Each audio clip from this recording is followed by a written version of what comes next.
du film San Andreas, mais je vais reprendre des petits extraits, voilà, de ce qui a été présenté et projeté hier soir, et puis on va se poser la question, est-ce que c'est un mythe ou est-ce que c'est une réalité? Voilà. Alors juste en guise d'introduction, hein, les séismes, c'est évidemment quelque chose qui a toujours interloqué beaucoup les gens, et qui sont toujours questionnés sur la raison pour laquelle il y avait des séismes. Et on a créé tout un ensemble de mythes, de mythologies dans l'histoire autour des séismes. Alors je vous en montre juste deux, trois. Je ne sais pas si vous connaissez ce personnage. Non, c'est Poséidon. Donc Poséidon, alors on connaît comme le dieu de la mer, mais son épithète, c'est-à-dire son petit surnom, c'est celui qui fait trembler la terre.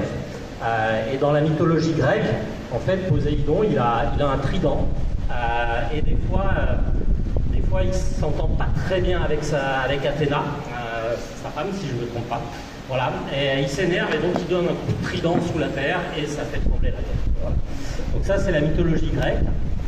Ça, c'est une image que j'aime bien, ça c'est tiré de la mythologie hindoue, j'ai plus la période exactement en tête, mais pour les hindous, la Terre, en fait, elle repose sur c'est une tortue qui tient la Terre, mais entre la tortue et la Terre, il y a 6 éléphants qui reposent sur le dos de la tortue. Voilà. Donc évidemment, ça pèse un peu lourd, ces 6 éléphants sur le dos de la tortue, et de temps en temps, la tortue, elle se relâche un peu, et ça se propage, et ça fait vibrer la Terre au-dessus. Et puis ça, c'est la mythologie plutôt orientale et japonaise, assez récente, c'est une estampe à gauche du XVIIIe siècle, et où vous avez un gros poisson-chat qui s'appelle Namatsu, alors qui serait un poisson qui serait sous les mers et sous les terres du Japon, et quand il bouge, ça crée des séismes. Et pour l'empêcher de bouger, il y a un dieu qui s'appelle le dieu Kashima, dont le rôle est de tenir bien fermement une pierre sur la tête du poisson-chat. Et de temps en temps, il est distrait par différentes choses de la vie. Il retire son attention et le poisson se met à bouger et ça génère un séisme. Et ces pierres-là, vous pouvez en trouver au Japon si vous vous baladez, sur les côtes. Et on pense qu'une manière plus prosaïque de ces pierres-là, des anciens, qui venaient poser ces pierres pour indiquer la limite à laquelle allaient les vagues de tsunami, parce que vous savez peut-être, on réabordera, que les séismes peuvent générer des tsunamis. Et donc c'était une manière de faire passer l'information aux générations suivantes de attention, ne construisez pas au-delà de cette pierre. Voilà. Donc c'est ça les mythologies, une partie, il y en a plein d'autres, des mythologies anciennes. Voilà, et puis ici une petite dernière, donc plutôt dans le monde occidental de la fin du Moyen-Âge et début de la Renaissance, où les séismes, c'est un châtiment divin. Et là, c'est une estampe qui traduit la ville de Lisbonne après un séisme majeur qui avait lieu en 1755, qui a détruit une grande partie de la ville, qui a eu un tsunami aussi ravageur, qui d'ailleurs avait touché les côtes martiniquaises de l'autre côté de l'océan Atlantique. Et on voit ici que c'est le châtiment de Dieu, et ça posait plein de questions philosophiques entre différents philosophes de l'époque, notamment Rousseau, qui ne comprenaient pas pourquoi est-ce que la nature, quelque part, générait ce type de catastrophe. Voilà, aujourd'hui, notre mythologie, elle est quand même beaucoup basée, ce que je vous disais, sur les séismes. Donc je vais vous passer quelques très courts extraits de films, et puis on va essayer de discuter un thème associé. Alors le premier, c'est la bande-annonce d'un film, dont je parlerai du titre un peu plus tard. Voilà.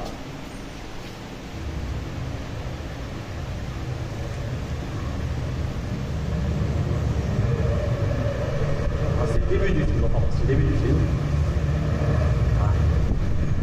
Voilà. Alors, ils sont un peu tous pareils.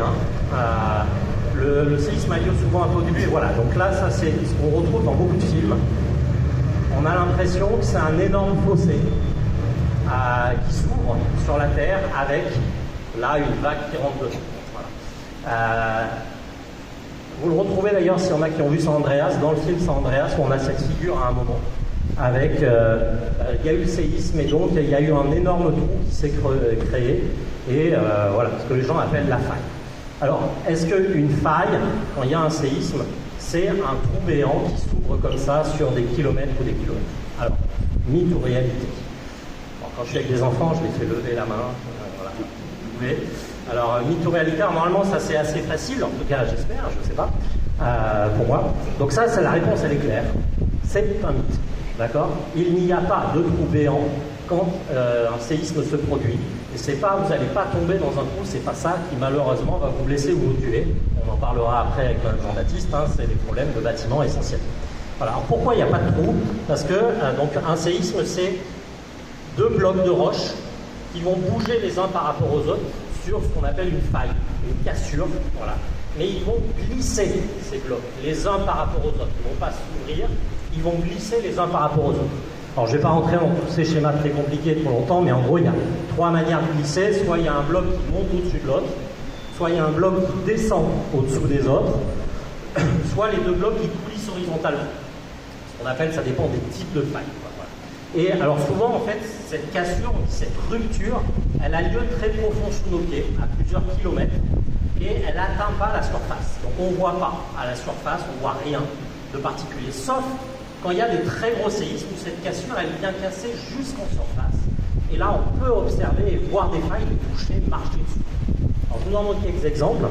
Celui-là, j'aime bien. Donc ça, c'est le cas d'un séisme où on a deux blocs qui ont coulissé les uns par rapport aux autres. Donc on est en Nouvelle-Zélande. Et vous imaginez bien qu'avant le séisme, la route ici, elle était droite. D'accord ? Voilà, donc je ne sais pas si vous voyez cette espèce de fissure, mais ça c'est la faille. Et donc au moment du séisme, tout le bloc du haut a bougé, alors là je ne sais pas, de l'ordre de 5-6 mètres ici par rapport au bloc du bas. Et ça c'est sur 200 km de long. D'accord? Donc tout d'un coup, en quelques secondes, mouvement d'un bloc par rapport à l'autre sur 200 km. En plus j'aime bien cette image parce qu'il y avait une maison construite pile sur la faille.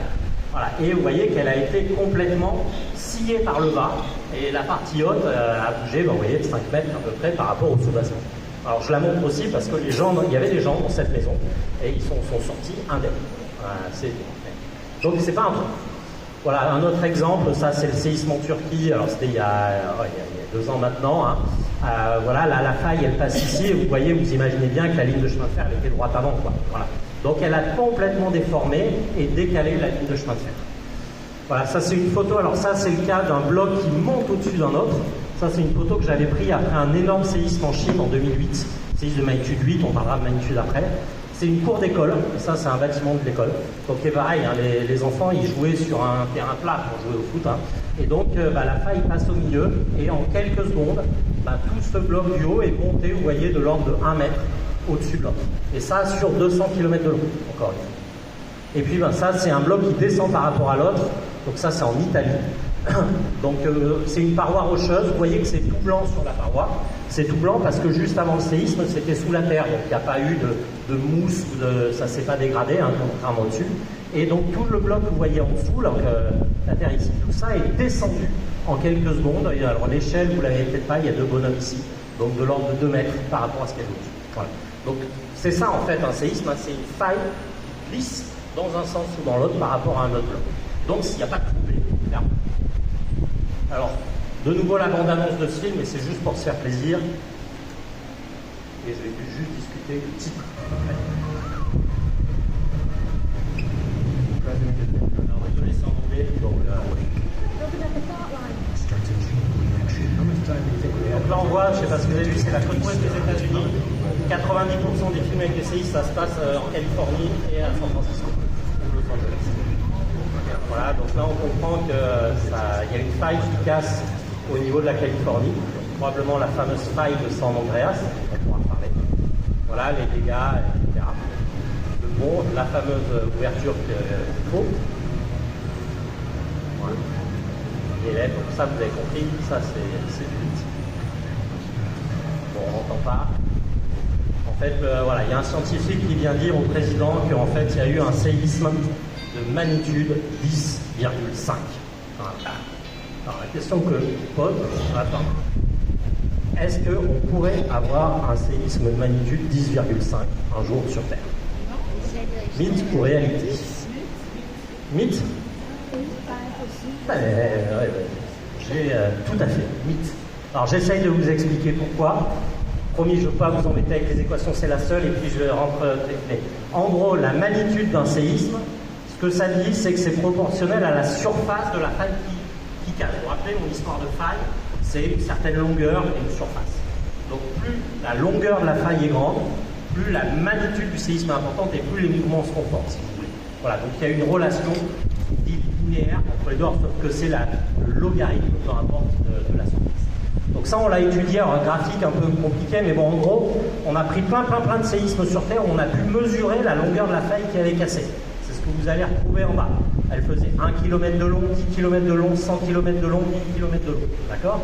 Et puis, sur cet axe-là, on a mis la magnitude qu'on a mesurée avec des appareils sismologiques. Voilà. Et donc, vous voyez, c'est très proportionnel. Plus la magnitude augmente, plus la longueur de la faille qui a cassé est grande. Voilà. Et ben donc, si c'est si proportionnel, on peut voir quelle serait la longueur d'une faille qui casserait s'il y avait un séisme de magnitude 10,5. Donc, je fais mon truc, j'ai la droite, hop, je regarde où est-ce qu'il y a 10,5 et j'en déduis quelle est la longueur de la faille. Donc, un séisme de magnitude 10,5, ce serait une faille qui casse sur 10 000 km de long. Je ne sais pas si vous voyez, c'est 10 000 km de long. C'est plus que la distance de la Martinique au pôle Nord. Voilà. Donc, en tout cas, dans le film, c'est la faille de San Andreas qui casse en entier. Alors déjà ça, on pense que ce ne sera pas vraiment possible. Si je prends la faille de San Andreas qui traverse la Californie, elle fait 1300 km de long. Donc on ne fera jamais un séisme de magnitude 10,5. Donc ça, c'était un fait. Voilà. Alors là, je ne fais pas un autre extrait, je vous mets juste l'affiche, parce que c'est la même chose. Il y a un autre séisme, ils étaient un peu moins, ils exagéraient un peu moins. Voilà, ça s'appelle 10.0. Alors vous voyez que c'est ici. Alors est-ce qu'on peut avoir un séisme de 10 littoralité? Voilà, là c'est peut-être un poil plus compliqué. Si je reprends mon coup d'avant, voilà, vous ne refait pas le topo, magnitude 10, ce serait une faille de 5000 km de long, qui iront en une fois. Alors c'est quoi 5000 km de long? 5000 km de long, c'est en gros la longueur de la côte sud-américaine. Et il se trouve que c'est une des zones les plus sismiques du monde, là-bas. Et en fait, tous les ovales rouges que vous voyez, c'est des séismes qui se sont produits. Voilà. Durant les derniers 100 ans. C'est des très gros séismes. C'est là où on a eu le plus gros connu dans les derniers 100 ans, qui était de magnitude 9,5 au-dessus. Donc un séisme de magnitude 10, ça voudrait dire qu'en un seul séisme, je casse une faille qui va du sud du Chili jusqu'au Pérou, globalement. C'est pas complètement impossible. Ça pourrait peut-être se produire. Hein. Voilà, là, en gros, au lieu d'en faire 20, on en fait un d'un coup. Quoi. Voilà. Mais c'est pas quoi. En tout cas, si ça se produit, j'aimerais pas habiter là-bas, voire même en Martinique. Pourquoi? Parce qu'en fait, la durée pendant laquelle le sol va trembler pendant un séisme, c'est proportionnel à la longueur de la faille. En gros, la durée du tremblement, la durée minimum, en fait, ça va être plus que ça, hein, c'est la longueur de la faille divisée par à peu près 3 km par seconde, c'est la vitesse à laquelle on déchire la faille. C'est comme une feuille de papier, on la déchire à 3 km par seconde. Ben, ça veut dire qu'un séisme de magnitude 10, la Terre tremblerait pendant 30 minutes. Donc pendant 30 minutes, vous seriez valdingué dans les pièces. Voilà, c'est énorme, c'est complètement énorme. Bon, donc je dis que c'est probablement un mythe, mais je n'ai pas une certitude. Alors, est-ce que ça s'est produit dans le passé? Non, on n'a jamais eu de séisme de magnitude 10. Voilà, alors là je ne vais pas rentrer dans le détail de ce truc-là, mais il y a une espèce de petite loi en sismologie qui est assez facile à comprendre sur le principe. C'est que plus la magnitude est grande, moins il y a de séismes de cette magnitude-là sur Terre. Voilà, donc ça c'est l'ensemble des séismes sur Terre. Donc avec ce graphe, ça vous dit quoi? Ça vous dit qu'un séisme de magnitude 6, il y en a 100 par an dans le monde, en moyenne. Séisme de magnitude 7, il y en a 10 par an dans le monde. Séisme de magnitude 8, il y en a 1 par an dans le monde. Séisme de magnitude 9, il y en a 1 tous les 10 ans à peu près. Donc un séisme de magnitude 10, il devrait y en avoir à peu près 1 tous les 100 ans. On saurait clairement avec les écrits, voilà, tout ce que les gens auraient raconté, s'il y avait eu un séisme de magnitude 10, même sur les derniers 1000 ou 10 000 ans sur Terre, on n'en a jamais eu. Donc c'est probablement un mythe. Le plus gros qu'on connaisse, c'est 9,5 et c'est déjà complètement énorme. Voilà. Allez, alors là on va sur un extrait du film San Andreas.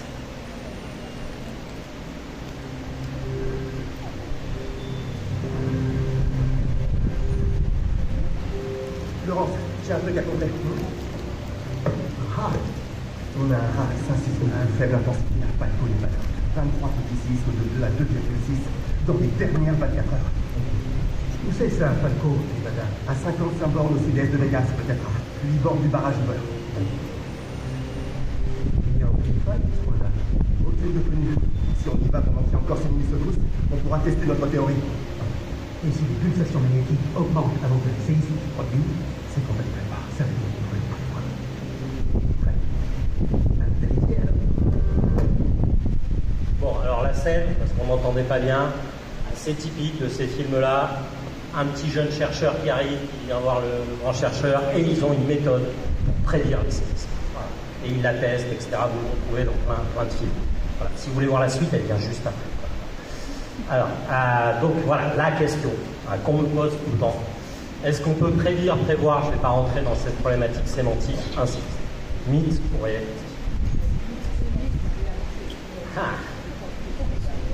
Et alors là, c'est là où je vais faire le scientifique tel que même moi je les aime pas, avec leur réponse de norme. Voilà.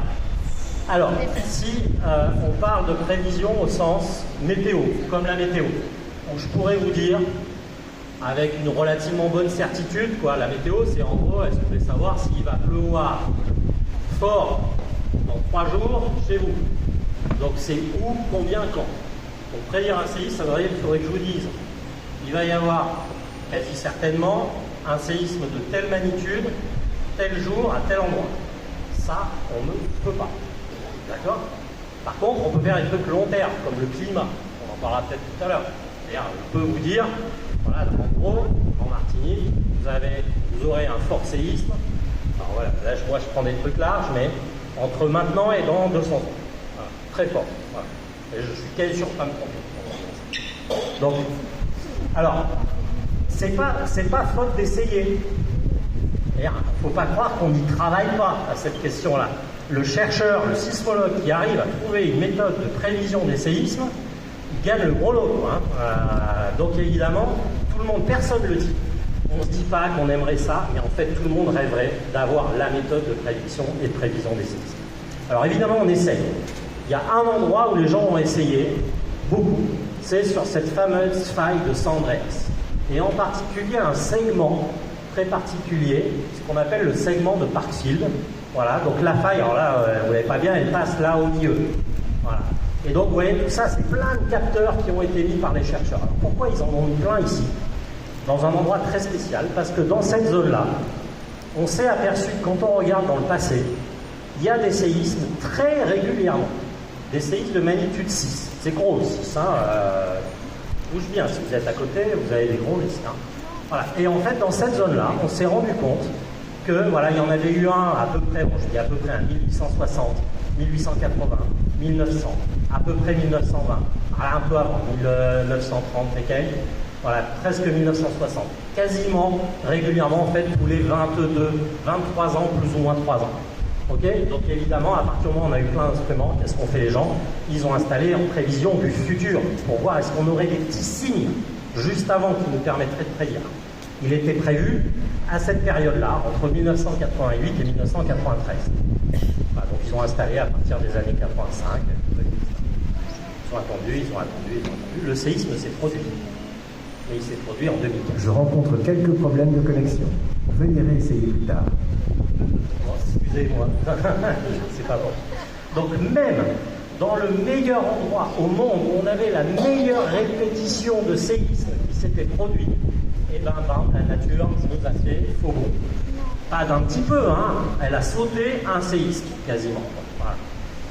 Et spoiler, ils n'ont rien observé, parce qu'il y avait encore des équipements, ils n'ont rien vu avant l'occurrence de ce séisme. Alors, malgré tout, il y a quelques séismes où il y a des petits signes, mais pas tous, juste quelques-uns. Et c'est ça qu'on essaye de comprendre aujourd'hui. Alors, je vous montre un exemple qui nous a beaucoup marqué, notre communauté, c'est un séisme en Italie, à l'Aquila, en 2009. Gros séisme, étude 6,3, plus de 300 morts, énormément de blessés, etc. Et pourquoi il nous a beaucoup marqué, nous scientifiques, hein, quand je dis, c'est que pour la première fois, il y a des scientifiques, alors je vais la faire courte, s'il y en a qui connaissent l'histoire, on peut en discuter après, mais pour l'instant court, il y a 7 scientifiques qui ont été condamnés à de la prison pour ne pas avoir prédit ce séisme. Voilà. Ils ont été relaxés en deuxième instance, mais ils ont été condamnés à de la prison pour ne pas avoir prédit ce séisme. Alors pourquoi ça? Parce qu'en fait, alors c'est une carte compliquée, mais Voilà, donc la petite ville, vous ne voyez pas, la petite ville de l'Aquila est ici. Là, tous les petits points blancs, c'est tous les séismes qu'il y avait eu en gros 2 ans et demi avant. Voilà, c'est assez classique, c'est une région d'Italie où il y a plein de petits séismes un peu tout le temps. Voilà. Et puis il y a eu un truc bizarre, le séisme il a lieu le 6 avril. Et vous voyez, entre en gros octobre 2008 et avril 2009, vous voyez tous ces petits points jaunes et rouges. Il y a plein de petits séismes autour de là où il va y avoir le grand après. Ce qui n'était pas le cas avant, enfin, pas vraiment. Donc il y a eu plein de petits séismes là, et évidemment, parmi tous ces petits séismes, il y a quelques-uns un peu plus forts et les gens ils les sentaient. Et donc le gouvernement a fait appel à des scientifiques, les scientifiques sont venus, et c'est là où ils ont fait l'erreur, ils ont mal communiqué. Parce que, en effet, avant quelques grands séismes, on a observé plein de petits séismes, mais pas tous. Il y a 90% des grands séismes, on n'a pas ces petits, ce qu'on appelle un essaim de séisme, juste avant. Mais de temps en temps, il y en a. Voilà. Et ils ont dit, non, ça annonce pas un grand séisme, parce que dans la majorité des cas, c'est pas le cas. Voilà. Donc ils ont mal communiqué, et boum, le 6 avril, le séisme de Magnitude 6 qui détruit toute la ville, et ça, c'est toutes les répliques, tous les petits séismes qu'il y a après le gros, et vous voyez que c'est énorme. Voilà, donc ils ont été condamnés pour ça. Alors, une des raisons aussi pour lesquelles ils ont été condamnés, c'est qu'il y a alors je le dis franchement, parce qu'en plus, bon, malheureusement pour lui, un pseudo-scientifique qui a annoncé le lendemain qu'il l'avait prédit, ce séisme-là. Il l'avait prédit avec des observations qu'il faisait dans son coin, dans son garage, pas dans son laboratoire, chez lui, où il faisait des mesures d'un gaz qu'on appelle le radon. C'est un gaz qui est émis par le sol. Et voilà, ça c'est sa courbe, vous la trouverez plus sur Internet, elle a été enlevée. Voilà, et en gros, le lendemain, il a dit, en fait, je l'avais dit, parce qu'il y a eu un gros pic, il y a eu plus de radon qui est sorti du sol juste avant le séisme. Voilà, c'est ce pic-là, juste avant le séisme qui est la barre avec ici. Donc ça a joué dans le procès en disant, mais vous voyez bien qu'il y a des méthodes pour prédire les séismes. Ouais. Sauf que, voilà, donc là je vous montre quelques jours de ces mesures à lui. Là je vous montre d'autres mesures de radon dans la même zone. Voilà, en mars 2004, mars 2009, c'est les courbes noires. Et en fait, vous voyez que ça oscille tout le temps. C'est-à-dire que la quantité de gaz de radon qui sort du sol oscille tout le temps. Alors des fois, et c'est lié au vent, évidemment, quand il y a beaucoup de vent, mais il se concentre loin, il s'en va, etc. Juste pour vous montrer que même s'il avait eu potentiellement raison, qu'il y avait une augmentation de radon avant un grand séisme. Qu'est-ce que vous faites? Est-ce que là, en gros, là, c'était tous les jours, pendant 10 jours, est-ce que vous dites aux gens, demain, il y a un gros séisme, demain, il y a un gros séisme, et puis il n'y a pas de séisme? Qu'est-ce que vous allez faire si on vous dit ça? Au bout d'un moment, vous n'y croirez plus, probablement. Et si on vous dit, il y a 0,01% de chance qu'il y ait un gros séisme demain, vous allez quand même hésiter, vous allez vous dire, est-ce que c'est le coup de la vie? Donc nous n'avons pas de méthode claire de prévision des séismes, malheureusement. Alors, la suite, parce que vous voulez voir la suite, donc ils se déplacent sur le terrain et ils vont tester.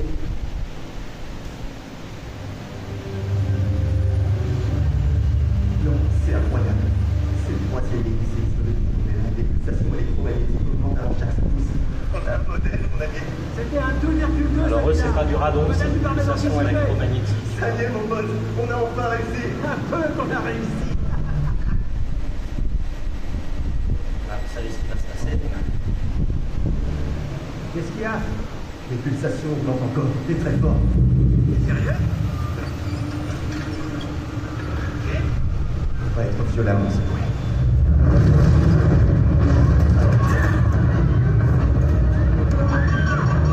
On est passé à 7,1. Tire-moi de là tout de suite. Voilà, alors je vous coupe la suite, parce qu'il y a des enfants dans la pièce, et que c'est un poil violent, voilà, même s'il y aurait beaucoup de choses à dire derrière. Alors, je ne sais pas si vous avez compris ce qui se passe là, ils viennent, ils testent leur méthode, et là il y a un séisme, et je ne sais pas, vous avez vu à un moment, là ça bouge, il sort son ordinateur, et il est déjà capable de prévoir quelle sera la magnitude du séisme, alors que ça bouge encore, donc le séisme n'est pas terminé. Voilà. Alors, est-ce qu'on pourrait prédire quelque part la taille d'un séisme en direct? La faille, elle a commencé à casser, elle n'est pas finie de casser, mais on peut déjà dire si ça va être un petit ou un gros. En gros, c'est ça qui nous dit là. Là, c'est un... Alors, mythe ou réalité? Mythe, ça. Ah. Eh bien, là aussi, je fais la réponse de Normand. A priori mythe, mais les scientifiques ne sont pas d'accord. Et ça, c'est un axe de recherche actuel, c'est juste pour vous illustrer un des trucs de recherche. Je ne vais pas rentrer dans ces graphiques compliqués, mais en gros, on se pose la question s'il y a un truc spécifique au début où ça commence à casser, est-ce que les grands séismes commencent à casser différemment des petits? Parce qu'il y a beaucoup de petits et peu de grands, mais est-ce que les grands commencent à casser différemment des petits? Et en fait, bon, je ne rentre pas dans les détails, ça c'est 2 études scientifiques dans des journaux scientifiques, etc., qui disent à peu près des choses complètement opposées. Le premier dit oui, en fait, un grand séisme, il démarre plus doucement qu'un petit séisme. Voilà. Et eux, ils disent non, tous les séismes, ils démarrent pareil. Voilà. Et on ne peut pas savoir à l'avance si ça va s'arrêter, faire un petit, ou continuer et faire un petit. Voilà. Donc ça, je ne peux pas vous dire, en fait. On ne sait pas. Donc, on voit. Alors, par contre, pardon? Pour l'instant, ça reste un mythe. Voilà, pour l'instant, ça reste un mythe, mais c'est un sujet d'étude. C'est un sujet d'étude. Je ne peux pas trancher. Voilà. Par contre, il y a quelque chose qu'on sait maintenant à peu près bien faire. En fait, ce qui compte pour vous, c'est pas de savoir quelle est la magnitude du séisme. C'est de savoir si vous allez être beaucoup secoué ou pas là où vous habitez. Évidemment. Alors, est-ce qu'on aurait moyen de vous prévenir que vous allez être beaucoup secoué, même dans pas très longtemps, une fois que le séisme a eu lieu? D'accord? Je ne vais pas prédire qu'il y aura un séisme, le séisme a lieu, mais qu'on vous prévienne avant que les vibrations du sol arrivent sous votre maison. Parce que les vibrations du sol, elles se propagent, ça dépend des types d'ondes, voilà, on parlera peut-être un peu après, mais les plus destructrices, qu'on appelle les ondes de cisaillement et les ondes de surface, elles se propagent à entre 2 et 4 km par seconde. À vite, 2 à 4 km par seconde. Mais si moi je peux détecter qu'il y a un séisme avec tous mes petits capteurs à côté de la faille qui casse, dire ah ben ouais ça casse et puis ça a commencé à faire un gros séisme et j'envoie l'information à la ville, là où vous habitez, l'information que j'envoie, elle va à la vitesse de la lumière, plus vite que les ondes. Donc j'aurai peut-être quelques secondes pour vous prévenir que les ondes vont arriver et risquent d'être basculer. Et bien ça existe. Ça, c'est ce qu'on appelle les systèmes d'alerte précoce, en anglais early warning. Ça n'existe pas dans beaucoup d'endroits, parce que c'est compliqué, c'est cher, on pourra en parler, mais je vous montre un petit extrait de film. Ça, c'est pas un film, c'est pas un film. C'est le journal télévisé au Japon à 6h du matin, le 22 novembre 2016.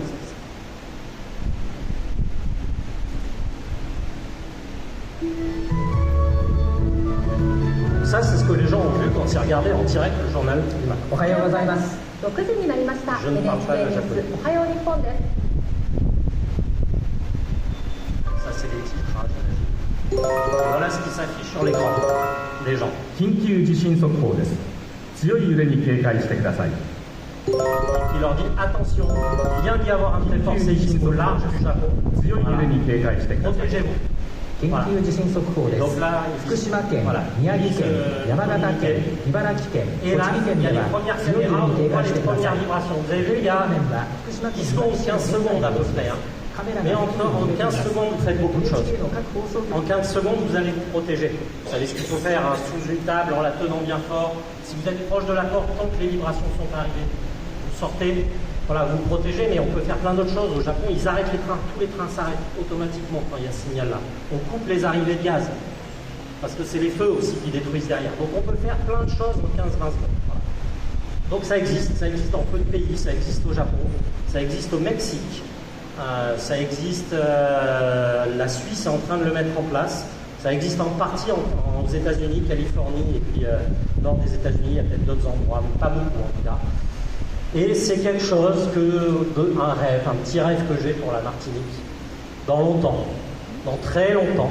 Parce que nous, les séismes, parmi les, on pourra en parler après, les très forts séismes qui peuvent nous impacter, ils ont lieu au large, dans l'Atlantique, voilà, au large du Lorrain, assez loin, à 80-100 km.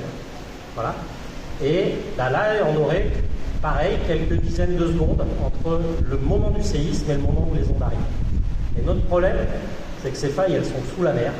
Il faudrait qu'on soit capable d'installer des instruments permanents là-bas, sous l'eau, à plusieurs centaines, voire milliers de mètres de profondeur. Et ça, on ne sait pas encore bien faire. On commence à savoir faire. Donc, revenez dans 20 ans.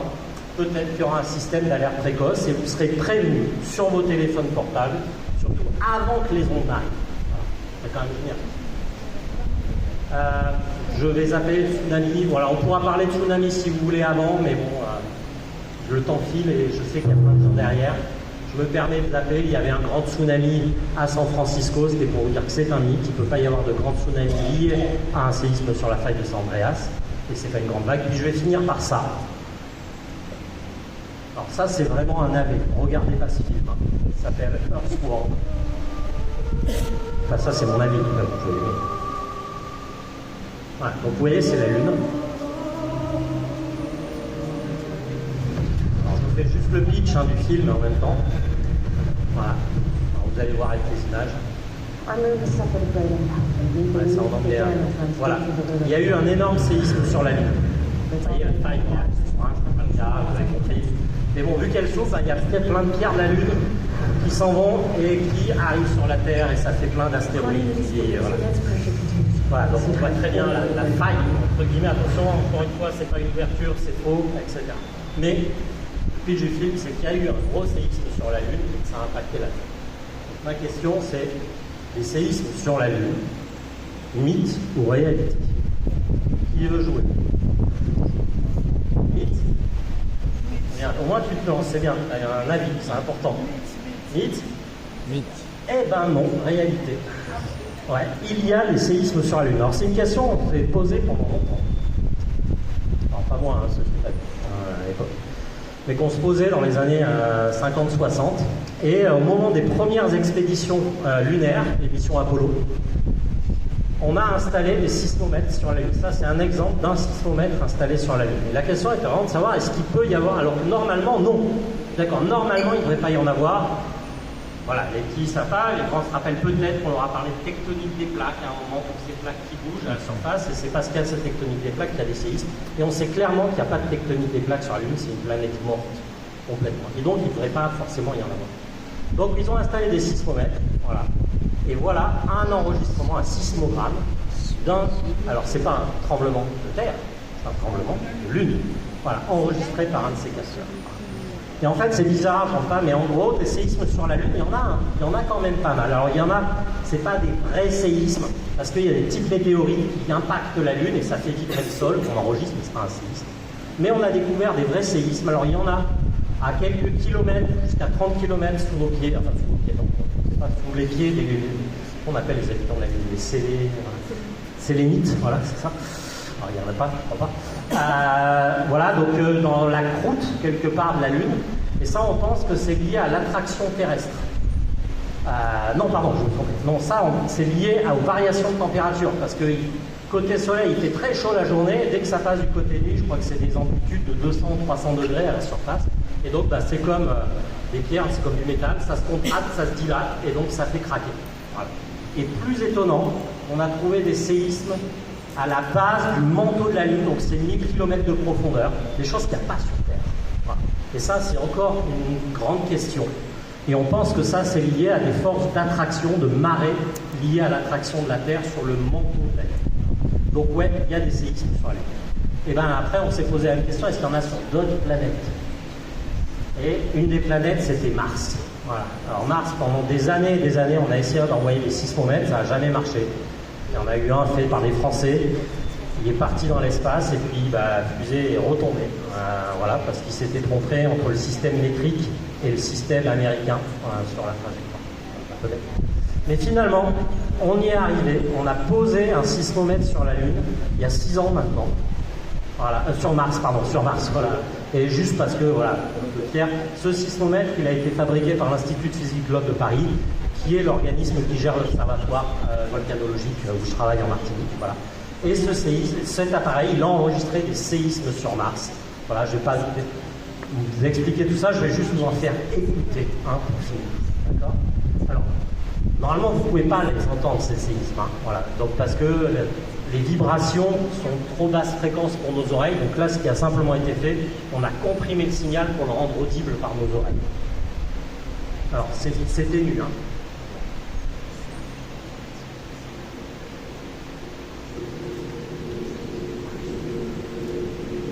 Alors ça, c'est du vent martien qu'on entend. Et là, il arrive.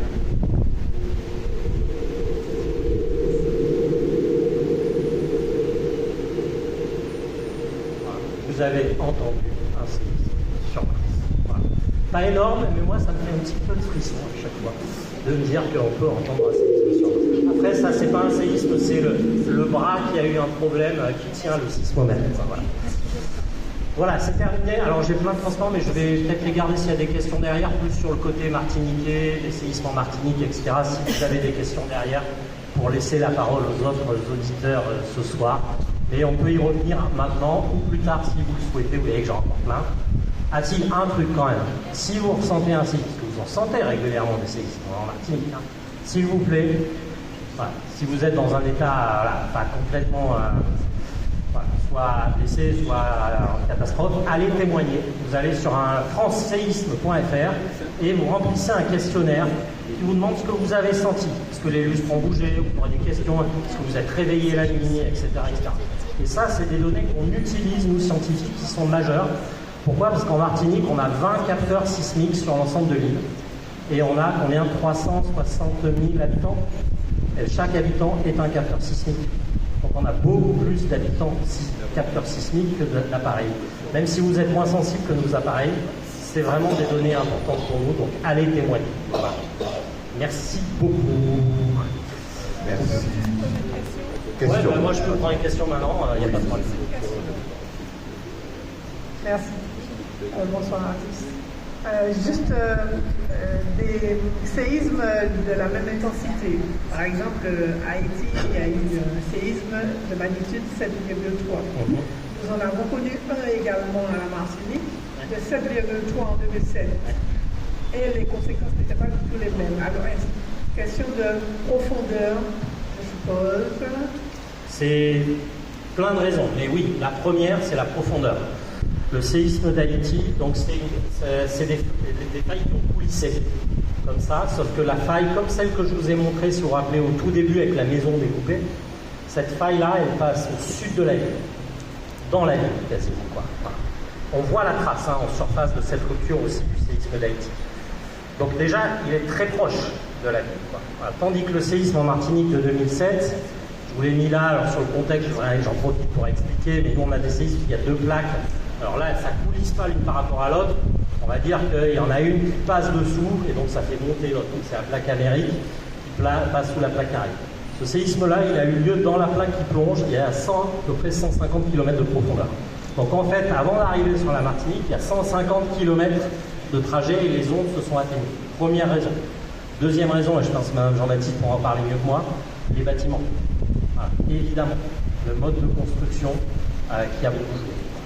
Mais un séisme, le même, 7,3, allez, comme ça je l'ai fait quasiment toutes mes figures scientifiques là, sur une faille à terre en Martinique, je pense que c'est pas réaliste, pour être franc, parce qu'on n'a pas des failles assez grandes pour faire ça.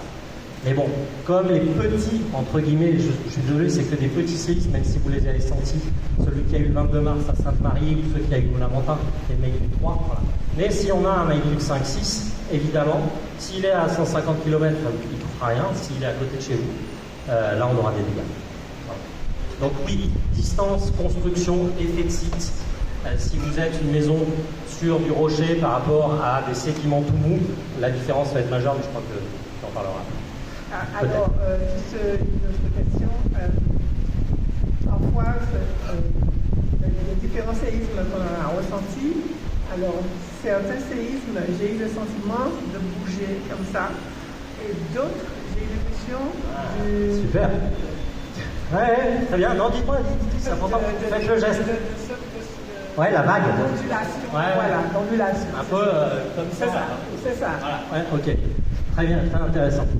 Alors, ça pourrait presque amener une autre question.